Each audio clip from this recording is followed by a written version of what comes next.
Most of us hear the lorry, panic, sprint downstairs in our pajamas, and shove the bin out just in time, and then we go back to bed and never think about it again.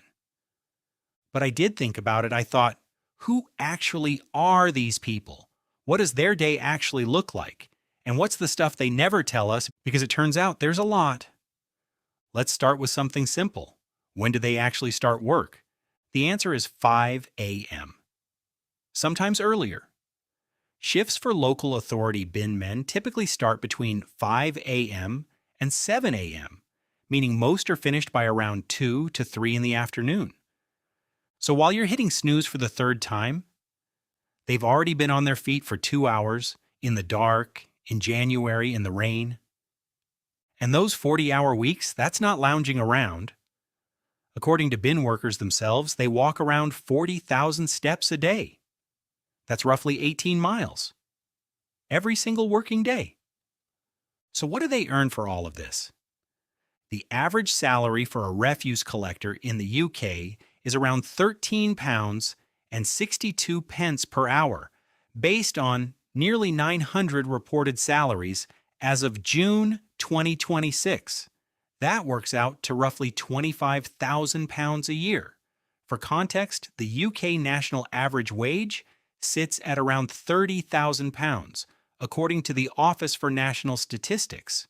So they're earning below average for one of the most physically demanding jobs in the country. Let that sink in.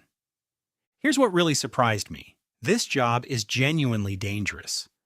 Back injuries are one of the most frequent issues caused by lifting heavy or overloaded bins and repeated bending. But workers also face cuts and puncture wounds from broken glass and sharp metal objects sticking out of bags. And it gets worse.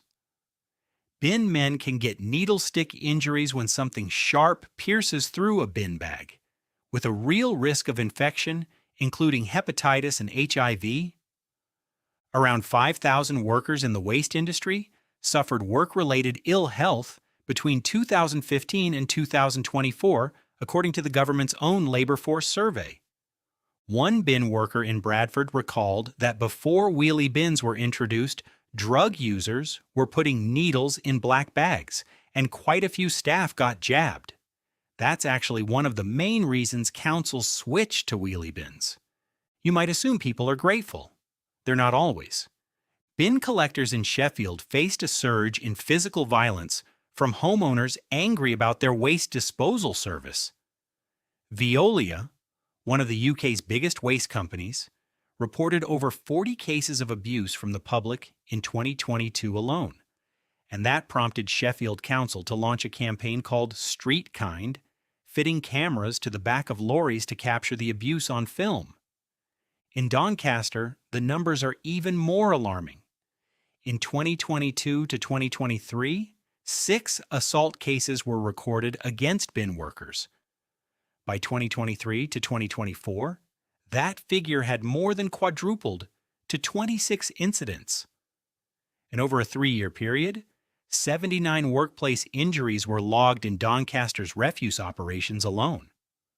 A councillor in Redcar was formally reprimanded after he accelerated his vehicle over a verge, trying to overtake a bin lorry, hitting a wheelie bin that a worker was moving. The worker sustained an injury requiring physiotherapy. These are the people taking your rubbish away every week. Now let's talk about the weird stuff, because there is a lot of weird stuff. In 2011, Enfield Council revealed that refuse collectors had found everything from sex toys and dead pets to oil paintings and an urn containing ashes in recycling bins.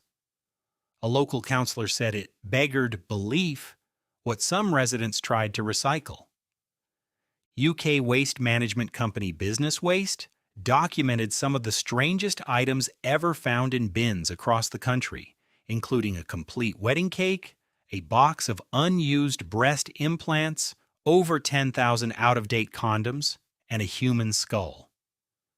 The skull turned out to be a prop from a local theater company, but still, imagine being the person who found it.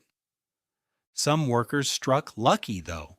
One found £500 in old clothes, another found £5,000 in used notes, All of it was donated to charity after nobody came forward to claim it.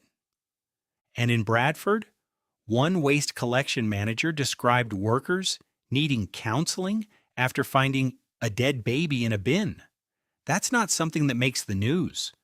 That's just something these people carry with them. And yet, Graham, a bin man who retired after 30 years with Bradford Council, said the highlight of his career was seeing people's reactions when their bins got emptied and talking to local people on his rounds. In nearly 30 years, he took just 2 weeks off. He came in through snow. He never stopped. His colleague Peter still does his own bin at home because he works in the area where he lives. He said he tries to lead by example with recycling.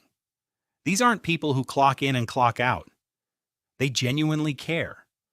What do they actually need from us to make the job easier?